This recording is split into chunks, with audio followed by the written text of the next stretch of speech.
So tara, pasukin natin yung loob. Kita nyo guys, naka-air condition yung loob ng kanilang opisina. So ito, naka-display naman dito yung kanilang mga Yamaha na motorsiklo. Pagdating sa scooter, pang service, ayan, Mio Gear. Ito, ang cute nito. Oh. Yamaha na parang classic. Pasio. Ito pala yung Yamaha Pasio. Ayan, meron ditong Mio. Ang laki na ng Mio ngayon pala, no? Yung dating Mio na inabutan ko, yung maliit pa eh. Malaki na nito, oh. Meron din Aerox. Ganda nito. At ito yung NMAX. Saktong-sakto to yung pang-Asia talaga to eh. Kumbaga, talagang ito yung motorsiklo na masasabi ko na komportable eh. Ito pa, dahil pang mga maliit na motor dito. Sniper, pang binata.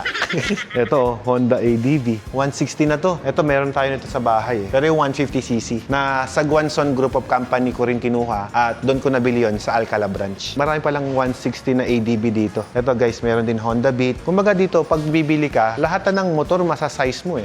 Pag bibili ka pa naman ng motor, dapat sinusukat natin, di ba? Tapos kung matutukuran mo ba, pagka hihinto ka, para mas safe ka sa biyahe. Dahil multi-brand nga siya, so lahat ng hanapin mong brand, pagdating sa Big 4, Yamaha, Suzuki, Honda, Kawasaki, lahat yon guys, ay available dito sa lugar na to. Wala nga lang big bike, pero at least lahat ng mga small cc na motor, mula sa, I think, 125 to 160cc, meron sila dito.